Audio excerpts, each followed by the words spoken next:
ఇంకోటి సార్, ఈ new birth right citizenship rules 2026 పేరుతో కూడా చాలా రకరకాల వార్తలు వస్తున్నాయి. అసలు ఏంటి వాస్తవం ఏంటి అసలు? యూజువల్ ఏం చేశారంటే ఈ ప్రోగ్రాము ఉమ్, అమెరికాలో పుట్టిన ప్రతి పౌరుడు అంటే అమెరికన్ సిటిజన్ అనేది అది హిస్టారికల్ గా ఉంది, ఇవాళ నాట్ ఉమ్, కొత్తగా ఏం కాదు. అయితే ఓకే. దాన్ని ఏం చేశారంటే ఎప్పుడైనా గవర్నమెంట్ ఏం చేస్తుందంటే మిస్యూజ్ చేస్తే ఉమ్, మిస్యూజ్ చేస్తే ఆ ప్రోగ్రామ్ ను కరెక్ట్ చేస్తుంది, ఆ ప్రోగ్రామ్ ను మళ్ళీ రీడిఫైన్ చేస్తుంది.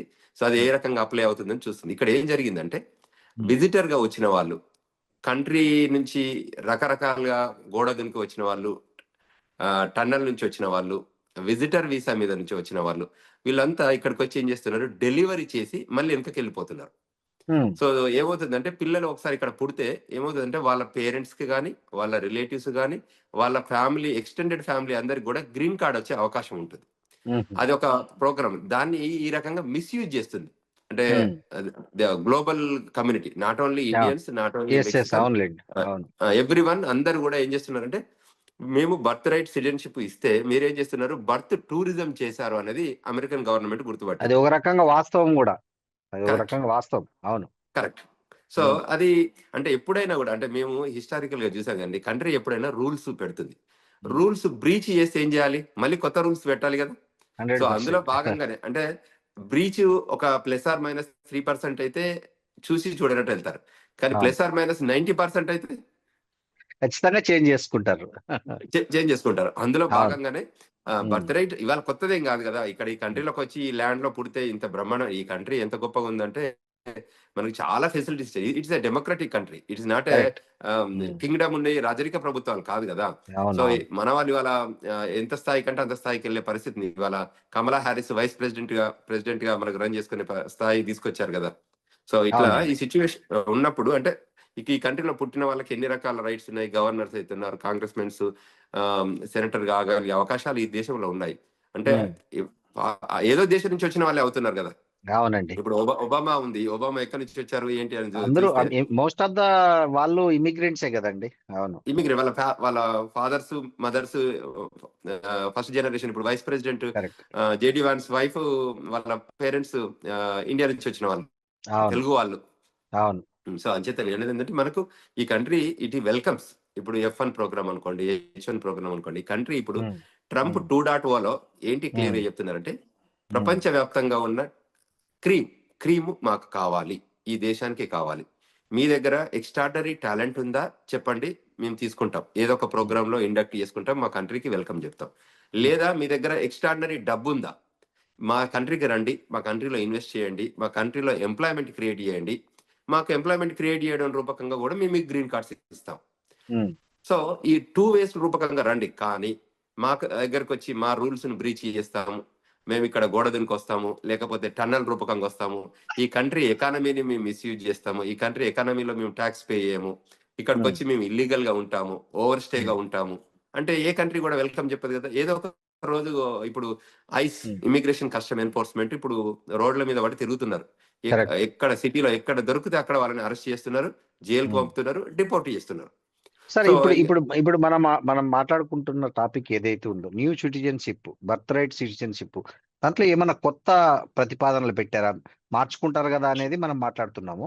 సో కొత్తవి ఏమైనా వచ్చాయా నిబంధనలు? యాక్చువల్గా బర్త్డే సిటిజన్షిప్ క్యాన్సిల్ చేయాలి అని ప్రెసిడెంట్ ఆర్డర్స్ తీసుకొచ్చారు. ఓకే. తీసుకొస్తే కోర్టు ఏం చేసిందంటే ఇంకా దాన్ని పూర్తిగా ఎండార్స్ చేయలేదు. సో అందువల్ల దానిపైన డినైల్ చేస్తే వాళ్ళు మళ్ళీ అప్పీల్కి వెళ్తున్నారు. సో ఉమ్, అంటే అది ప్రాసెస్ లో ఉంది. But okay. ఇప్పటికైతే ప్రస్తుతానికైతే అందరికీ సిటిజన్షిప్ ఇస్తున్నారు. ఓహో. సో ఆ, ఇంకా ఏ- అమలు కాలేదు. జస్ట్ అది అమలు కాలేదు. ప్రతిపాదనలో ఉంది, అమలు కాలేదు. ఆ సార్ అలాగే ప్రతిపాదన గ్రీన్ ఇంక్లూడ్ కార్డ్. చేద్దామని ట్రై చేశారు, కోర్టు అవును. వద్దని చెప్పింది. దాన్ని కోర్టు మళ్ళీ వీళ్ళు అడ్డుకోవడం. అప్పీల్కి వెళ్తున్నారు. ఆ. సార్, ఈ గ్రీన్ కార్డుకు సంబంధించి కూడా ట్రంప్ గారు వచ్చిన తర్వాత చాలా చాలా మార్పులు చేర్పులను సజెస్ట్ చేస్తున్నారంటారు. దీనికి గ్రీన్ కార్డుకు సంబంధించి ఏంటి సార్ అప్డేట్? అంటే యూజువల్గా ఎలా ఉంటుందంటే గ్రీన్ కార్డ్ అనేది పర్మనెంట్ రెసిడెన్సీ. సో అవును. పర్మనెంట్ రెసిడెన్సీ రిక్వైర్మెంట్ ఎలా ఉంటాయంటే గ్రీన్ కార్డ్ తీసుకున్నాక ఒక 6 నెలలు ఈ దేశంలో మినిమం ఉండాలి, ఉమ్, రూల్. అంటే ఈ అవును. దేశస్తుడు కాబట్టి ఇక మీరు పర్మనెంట్ ఇక్కడే రెసిడెన్సీ అంటే PR అంటారంటే పర్మనెంట్ ఉమ్, రెసిడెన్సీ. సో ఉమ్, మీరు ఇక్కడే పర్మనెంట్ ఉండండి, మీరు బయటికి వెళ్ళొచ్చు, ఉమ్, మీ హోమ్ ఉమ్, కంట్రీకి వెళ్ళొచ్చు, ఎక్కడికి వెళ్ళొచ్చు, కానీ 6 నెలల కంటే ఎక్కువ వెళ్ళొద్దు. అంటే ఇక్కడ ఈ కంట్రీలో 6 నెలలు తప్పకుండా ఉండాలి. కానీ ఇందులో వయలేషన్ అయింది అనుకోండి, నేను గ్రీన్ కార్డ్ హోల్డర్ కానీ నేను ఇండియాలో వెళ్ళి ఉంటాను పర్మనెంట్ గా, అంటే నేను ఒక ఇండియా గురించి అనే కాదు, ఎక్కడైనా మన ఎనీ హోమ్ కంట్రీ. కంట్రీలో ఎనీ కంట్రీ వెళ్ళాలి అంటే ఉండండి. దానికి కూడా ఒక రూల్ ఉంటుంది, రీఎంట్రీ పర్మిట్ అని అంటారు. అది ఒక 2 ఏళ్ల వరకు ఉండొచ్చు. అంటే నేను ఇండియా వెళ్ళి ఒక 2 ఇయర్స్ వరకు ఉండి వస్తాను, అంటే మనం ఇండియన్ కాంటెక్స్ట్ లో మాట్లాడుతున్నాం కాబట్టి అవును. 2 ఇయర్స్ వరకు ఉండొచ్చు. మళ్ళీ వచ్చి మళ్ళీ రీఅప్లై చేసుకొని మళ్ళీ రీఎంట్రీ పర్మిట్ తీసుకొని మళ్ళీ 2 ఇయర్స్ వరకు ఉండొచ్చు. అంటే రూల్స్ ఉన్నాయి దానికి తగ్గట్టు, అంటే ఉండాలని. లేదు నేను కంటిన్యూస్ గా నేను గ్రీన్ కార్డ్ ప్రోగ్రామ్ ను మిస్యూజ్ చేస్తా అంటే మాత్రం మేము వెల్కమ్ చెప్పము. మిమ్మల్ని పోర్ట్ ఆఫ్ ఎంట్రీలోనే మేము దాన్ని చెక్ చేసుకుంటాము. మీరు వయలేట్ చేస్తున్నారని గమనిస్తే మిమ్మల్ని మేము డిపోర్ట్ చేస్తాము, మీ ఇమిగ్రేషన్ గ్రీన్ కార్డుని క్యాన్సిల్ చేస్తాము. అది కొత్తది యాక్టివిటీ. ఓకే. సో అది ఇప్పుడు జరుగుతుంది. తర్వాత ఇప్పుడు గ్రీన్ కార్డ్ లో ఏంటి, H1B ప్రోగ్రాంలు ఏంటి, F1B ప్రోగ్రాంలు ఏంటి అంటే కొత్త రూల్స్ లో వీళ్ళు ఏం చేస్తున్నారు, ఇక్కడ ఏదైనా మీరు క్రిమినల్ ఇంటెంట్ ఉందా, మీకు ఇక్కడ ఏదైనా ఇష్యూస్లలో పార్టిసిపేట్ అయ్యారా, మీరు డ్రగ్ డీలింగ్ చేశారా, హ్యూమన్ ట్రాఫికింగ్ చేశారా, తర్వాత ఎనీ క్రిమినల్ యాక్టివిటీ చేశారా, అటువంటి యాక్టివిటీ చేస్తే మా కంట్రీకి మీరు అక్కర్లేదు, మీరు తప్పకుండా డిపోర్టబుల్ చేస్తాం. అదేవిధంగా ఇంకా వేరియస్ ఇష్యూస్ ఏది చేసినా, అంటే మీరు కంట్రీకి లాయల్ గా ఉన్నారా లేరా, ఇది మీరు నాన్ ఇమిగ్రెంట్ ఏలియన్స్ నుంచి వచ్చారు, తర్వాత మీకు రెసిడెన్సీ ఇచ్చాం, తర్వాత మీరు ఈవెన్ న్యాచురలైజేషన్ సిటిజన్ అంటే పుట్టకుండా కూడా సిటిజన్షిప్ ఇస్తారు ఇక్కడ. అంటే ఈ కంట్రీలో బై బర్త్ కాకుండా గ్రీన్ కార్డ్ రూపకంగా కూడా సిటిజన్షిప్ తీసుకోవచ్చు. అంటే రకరకాల వేరియస్ ప్రోగ్రామ్ ఉంటుంది. ఆర్మీలో పనిచేయడం రూపకంగా కూడా సిటిజన్షిప్ తీసుకోవచ్చు. ఇక్కడ ప్రోగ్రామ్ ఉంటుంది, ఒక 2 ఇయర్ ప్రోగ్రామ్ ఆర్మీలలో కూడా, అందులో కూడా చేశారు. ఇవన్నీ ఏంటంటే న్యాచురలైజేషన్ సిటిజన్షిప్ అంటారు. ఈ న్యాచురల్ సిటిజన్షిప్ వచ్చింది కదా, ఇంకా నేను నా ఇష్టం, నేను అమెరికన్ సిటిజన్ అయినాను గాను నేను ఏదంటే అది చేస్తా అంటే కూడా వాళ్ళు వెల్కమ్ చేయరు. కంట్రీకి rules, homeland security rules abide అయి ఉంటేనే ఈ కంట్రీలో ఉంటాం. ఒకవేళ నేషనల్ థ్రెట్, సెక్యూరిటీ ఆబ్లిగేషన్స్ లో వీళ్ళు ఇంపాక్ట్ లో ఉన్నారు అని అనుకుంటే వాళ్ళని కూడా డిపోర్ట్ చేస్తారు. వాళ్ళ నేచురలైజేషన్ సిటిజన్షిప్ ని క్యాన్సిల్ చేస్తారు, అన్ని క్యాన్సిల్ చేస్తారు. ఇమిగ్రేషన్ బెనిఫిట్స్ అన్ని క్యాన్సిల్ చేసి హోమ్ కంట్రీలో బై బర్త్ ఎక్కడ కంట్రీలో ఉన్నారో ఆ కంట్రీకి వాళ్ళు పంపించాల్సింది. ఆ కంట్రీతో మీరు ఏం చేస్తారు మాకు అని, ఎందుకంటే అప్పటికి ఆ పాస్పోర్ట్ కూడా క్యాన్సిల్ అవుతుంది కదా, డ్యూయల్ సిటిజన్షిప్ లేకపోతే అది కూడా క్యాన్సిల్ అవుతుంది. సో ఆ గవర్నమెంట్ ఎక్స్టర్నల్ అఫైర్స్ మినిస్ట్రీతో మాట్లాడుకొని మీ కంట్రీకి మేము పంపిస్తున్నామని చెప్పేస్తారు. ఎందుకంటే మీ కంట్రీలో పుట్టారు కాబట్టి మీ కంట్రీకి వెళ్ళిపోవాల్సింది ఇది అనే ఆ ఐడియాలజీ కూడా ఉంది. అంటే ఇప్పుడు ఏమవుతుందంటే వరల్డ్ వైడ్ కూడా ప్రతి కంట్రీ కూడా ఏం చేస్తుందంటే ఆ కంట్రీ స్పెసిఫిక్ గా, ఆ కంట్రీ లాయలిటీగా, ఆ కంట్రీ ఇంట్రెస్ట్ లో పనిచేస్తుంది. సార్ ఇంకోటి, ఈ F1 నుంచి ఒక స్టూడెంట్ H1Bకి మారే ప్రాసెస్ లో చేసే బిగ్గెస్ట్ మిస్టేక్స్ ఏంటి సార్? యూజువల్ గా మిస్టేక్స్ ఏమి ఉండవు. F1 అనే స్టూడెంట్ ప్రోగ్రామ్ లో 2 ఇయర్స్ మాస్టర్ చేస్తారు. దాని తర్వాత 3 ఇయర్స్ అంటే 36 months ఓపీటీ ప్రోగ్రామ్ ఉంటుంది. ఫస్ట్ 12 months రెగ్యులర్ ఉంటుంది, తర్వాత స్టెమ్ ఓపీటీ అంటారు. So science, technology, engineering, mathematics వాళ్ళకి 36 months, నాన్ స్టెమ్ వాళ్ళకి ఓన్లీ 12 months ఓపీటీ టైం ఉంటుంది. ఎస్పెషల్లీ ఏంటంటే ఈ మేనేజ్మెంట్ ప్రోగ్రామ్స్ కానీ, ఆర్ట్స్ ప్రోగ్రామ్స్ కానీ, తర్వాత లీగల్ ప్రోగ్రామ్స్ కానీ ఓన్లీ 12 months ఉంటుంది. ఆ టైంలో ఏం చేస్తారంటే ఎవ్రీ ఇయర్ H1B ప్రోగ్రామ్ ఉంటుంది. ఇట్స్ యాన్యువల్ కోటా ఉంటుంది. 65,000 రెగ్యులర్ కోటా ఉంటుంది, 20,000 మాస్టర్స్ కోటా ఉంటుంది. ఆ ప్రోగ్రామ్ కి ఇప్పుడున్న కరెంట్ సిచ్యువేషన్ లో ఎలా ఉంది అంటే ప్రస్తుత పరిస్థితులలో లాటరీ సిస్టమ్ లో ఉంది. అది లాటరీ ద్వారానే చూజ్ చేస్తున్నారు. అంటే ఇక్కడ ఎలిజిబుల్ క్యాండిడేట్స్ అప్లికేషన్ పెట్టుకుంటారు, రిజిస్టర్ చేస్తారు ఎలక్ట్రానిక్ మెథడ్ లో, చేసుకున్న దానికి లాటరీ మెథడ్ లో వాళ్ళని చూజ్ చేస్తారు. ఈ 85,000 చూజ్ చేసుకొని వాళ్ళకి H1B ఫైలింగ్ కోసం పంపమంటారు, పేపర్ వర్క్ చేయడానికి. సో వాళ్ళకి H1B ప్రోగ్రామ్ ఇస్తారు. H1 పిక్ అవుతే వాళ్ళు H1 మీద ఉంటారు, లేదంటే F1 ప్రోగ్రామ్ మీదనే ఉంటారు. F1 కంప్లీట్ అంటే 2 years masters, 3 years OPT time లోపల కూడా వాళ్ళకి H1 రాకపోతే వాళ్ళు కంట్రీకి వెనకకి వెళ్ళిపోవాల్సి ఉంటుంది. సో అది కాకుండా కూడా మన వాళ్ళు ఏం చేస్తారంటే సెకండ్ మాస్టర్స్ రూపకంగా కానీ, లేకపోతే PhD ప్రోగ్రామ్ కానీ, అంటే higher education, so hire educations లో కానీ డిఫరెంట్ కోర్సెస్ లో కానీ జాయిన్ అవుతుంటారు. అంటే మళ్ళీ H1 వచ్చే వరకు కూడా ఈ కంట్రీలో ఉండటానికి ప్రయత్నం చేస్తుంటారు. సో అందులో భాగంగానే సెకండ్ మాస్టర్స్ కానీ, లేకపోతే హైయర్ ఎడ్యుకేషన్ అంటే PhD ప్రోగ్రామ్ కానీ, సెకండ్ మాస్టర్స్ కూడా ఇప్పుడు కొత్త రూల్స్ తీసుకొచ్చారు. సో అందువల్ల ఏం చేస్తున్నారంటే PhD ప్రోగ్రామ్కి వెళ్తున్నారు. So that they can hire educate అవుతుంటారు. ఇన్ ద మీన్ టైం మళ్ళీ H1 ప్రోగ్రామ్ లో మళ్ళీ పార్టిసిపేట్ అవుతారు లాటరీలో. సో అందులో దానిలో వస్తే అదొక 6 year వరకు ఉండొచ్చు H1 దానిలో. ఆ 6 years టైంలో మళ్ళీ మనకి గ్రీన్ కార్డ్ ఎలిజిబిలిటీ ఉంటుంది. సో దానికి మళ్ళీ I-140 అని ఉంటుంది. I-140 అప్లై చేసుకుంటే 140 అప్రూవ్ అవుతే మళ్ళీ ఎక్స్టెన్షన్ చేసుకోవచ్చు. అంటే బియాండ్ 6 years కూడా వాళ్ళు మళ్ళీ H1B ప్రోగ్రామ్ లో ఎక్స్టెన్షన్ చేసుకుంటారు గ్రీన్ కార్డ్ వచ్చే వరకు. సార్ ఇంకోటి ఇండియన్స్ గ్రీన్ కార్డ్ బ్యాక్లాగ్ కు ఎప్పుడు తగ్గే అవకాశం ఉంది సార్? అంటే ఇప్పుడు ఏమైందంటే అమెరికాలో ఈ green card programme EB1, EB2, EB3 అని కేటగిరీ బేస్డ్ ఉంటాయి. సో అలానే కంట్రీ స్పెసిఫిక్ గా కోటా ఉంటుంది.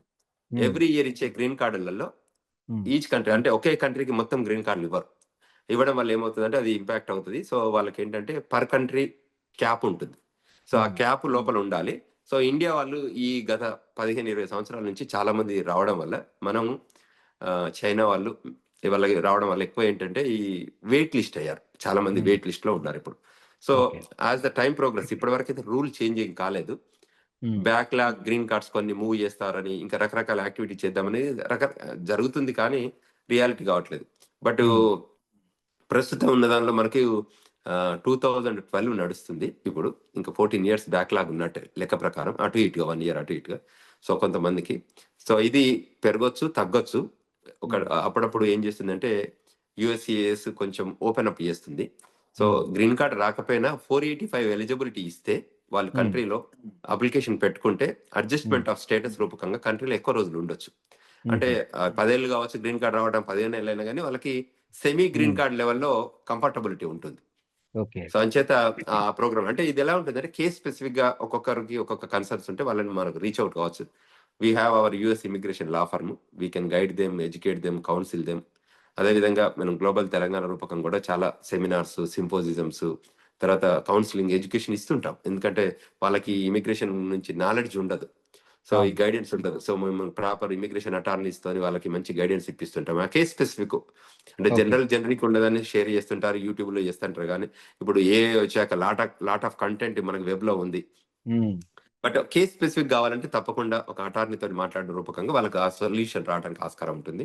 So we're providing that services to so that వాళ్ళకి they should get benefited out of it. ఎందుకంటే మేము సొంతగా తెలుసుకోకుండా నిర్ణయాలు తీసుకోకుండా వాళ్ళకి ప్రాపర్ ఇమిగ్రేషన్ స్టేటస్ ఉండాలని కోరుకుంటాం. సో వాళ్ళందరూ కూడా విజ్ఞప్తి చేద్దాం, ఏ సమస్య ఉన్నా అంటే ఇమిగ్రేషన్ మ్యాటర్స్. ఎందుకంటే ఇంతకుముందు మీరు అన్నట్టు చాలా డైనమిక్ గా రూల్స్ చేంజ్ అవుతున్నాయి. ఇవాళ ఒక రూల్ ఉంటుంది, రేపు మార్నింగ్ ఇంకో రూల్ ఉంటుంది, ఎల్లుండి మార్నింగ్ ఇంకో రూల్ ఉంటుంది. ట్రంప్ అడ్మినిస్ట్రేషన్ వచ్చాక ట్రంప్ ఎగ్జిక్యూటివ్ ఆర్డర్స్ ఇస్తారు. ఆ ఎగ్జిక్యూటివ్ ఆర్డర్స్ కి కాంగ్రెస్ తో సంబంధం లేదు. ఆయనకి మనసుకి ఏది నచ్చితే అది, తర్వాత ఆ టీం ఉంటుంది, ఆ టీం ఏది అనుకుంటే అది ఎగ్జిక్యూటివ్ ఆర్డర్ గా బయటకు వస్తుంది. సో అది లాంగ్ టర్మ్ సాంచిటీ లేకున్నా కూడా ఇమీడియట్ గా అయితే దానికి పవర్ఫుల్ ఉంటుంది. సో ఇప్పుడు ఎగ్జిక్యూటివ్ చేయడానికి ఆర్డర్ అవుతుంది. సార్ ఇంకోటి OPT దరఖాస్తులకు $1,00,000 ఫీజు తీసుకొచ్చే విషయంలో కూడా అమెరికా ప్రభుత్వం ఉంది అని అంటున్నారు. అది ఎంతవరకు కరెక్ట్ సార్? అంటే ఎలా ఉంటుందంటే ఇప్పుడు అమెరికా కంట్రీ ఇంట్రెస్ట్ లో, అమెరికన్ ఇమిగ్రేషన్ ఇంట్రెస్ట్ లో, American safety and security interest లో పనిచేస్తుంది. ఈ ఫీజెస్ కూడా వాళ్ళకి అవసరం ఉంది అనుకున్నప్పుడు వాళ్ళు పెంచుకుంటూనే వెళ్తారు. దాని ఇంపార్టెన్స్, ఆ ప్రోగ్రామ్ కు వాల్యూ ఉంది, ఆ ప్రోగ్రామ్ కి కాంపిటెన్సీ ఉంది అనుకున్నప్పుడు డబ్బు ఎక్కువ పెట్టేస్తారు. అంటే they want to collect money out of the program. Government కూడా ఇప్పుడు USCIS ఏంటంటే ఈ సెల్ఫ్ ఫండెడ్ అన్నట్టు, అంటే గవర్నమెంట్ కాకుండా వీళ్ళే ఇక్కడ డబ్బు రేజ్ చేసుకుంటారు. సో ఈ ఫీజెస్ రూపకంగా వచ్చే డబ్బుతోనే వీళ్ళు ఆపరేషన్ ఉంటుంది ఆర్గనైజేషన్.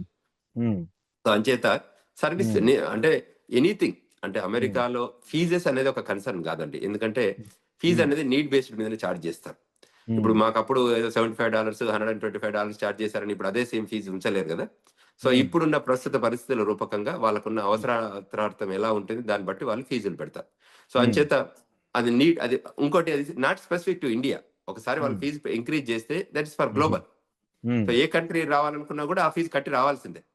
సో అంచేత అది పెద్ద కన్సర్న్ కాదు అనేది నా ఉద్దేశం. ఎందుకంటే ఫీజెస్ మన వాళ్ళు నీడ్ బేస్డ్ ఉంటాయి, కొన్ని హార్డ్షిప్స్ కూడా ఉంటాయి, దానికి డిపెండెన్సీస్ ఉంటాయి. అంటే ఇప్పుడు వద్దనుకున్నారు అనుకోండి, ప్రోగ్రామ్ తీసేయాలనుకోవాలనుకోండి, అప్పుడు అటువంటి సిచ్యువేషన్ లో వాళ్ళు రకరకాల స్కేర్సిటీ క్రియేట్ చేస్తారు. సో అందులో భాగంగానే జరుగుతున్నాయి తప్ప స్పెసిఫిక్ గా ఇది అంటే ఒక కంట్రీని దృష్టిలో పెట్టుకొని జరుగుతున్నది కాదు. సార్ కొన్ని దేశాలకు సంబంధించి, కొన్ని నిర్దిష్ట దేశాలకు సంబంధించి ఇమిగ్రెంట్ వీసాల జారీని అక్కడ తాత్కాలికంగా నిలిపివేశారని వార్తలు వస్తున్నాయి. సో దీనివల్ల భారత్ మీద ఏమైనా ప్రభావం పడుతుందా, మన ఇండియా మీద? ఏముండదు. బేసికల్ గా ఏం చేశారంటే ట్రంప్ అడ్మినిస్ట్రేషన్ 1.0లో ఒక 7 కంట్రీస్ మీద బ్యాన్ చేశారు.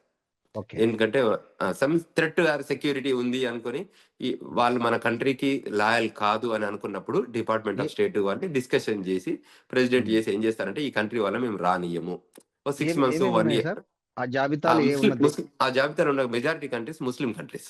ఓకే. Gulf Muslim countries. హ్మ్. సో ముస్లిమ్స్ కంట్రీస్ ఉండడం వల్ల వాళ్ళు అంటే ఈ అమెరికన్ ఇంట్రెస్ట్ లో పనిచేయని కంట్రీస్ ఏదున్నా కూడా వాటిని రానివ్వరు. హ్మ్. శాంక్షన్స్ వేస్తారు. మీకు తెలుసు కదా, మీరు ఫైనాన్షియల్ అవును. శాంక్షన్స్ ఎలా ఇస్తారో అవును. Similar to that visa sanctions అన్నట్టు ఇది బేసికల్ గా. హ్మ్. హ్మ్. Immigration visa sanction. ఇప్పుడు మా దేశానికి మీరు లాయల్ గా ఉన్నారనుకోండి, మేము వెల్కమ్ చెప్తాం. మా అవును. దేశానికి అగనెస్ట్ మీ కంట్రీలో ఆర్గనైజేషన్స్ అయ్యి అక్కడ మేము ప్రిపరేటరీ యాక్టివిటీస్ చేస్తున్నారనుకోండి, ఇక్కడ హ్మ్. ఈ కంట్రీని డిఫేమ్ చేయడానికి కానీ, డిస్టర్బ్ చేయడానికి కానీ, ఇబ్బంది చేయాలనే ఆలోచన విధానం ఉందనుకోండి, మేము ఎందుకు అవును. రాణిస్తాం? ఇప్పుడు మన ఇంటికి ఎందుకు రాణిస్తామండి? ఇప్పుడు అంతే మన కదా వాళ్ళకి సార్. ప్రేమగా మన అభిమానంగా మన ఉంటే మన ఇంటికి మనకు సరిపడిన వాళ్ళని మనమే ఇళ్ళలోకి రానియ్యము. వాళ్ళ రానివ్వం. దేశంలోకి ఎందుకు రానిస్తారు? ఎందుకు కరెక్టే. రాణిస్తాం? సో అవును. అందులో భాగంగా జరుగుతున్న కార్యక్రమాలే.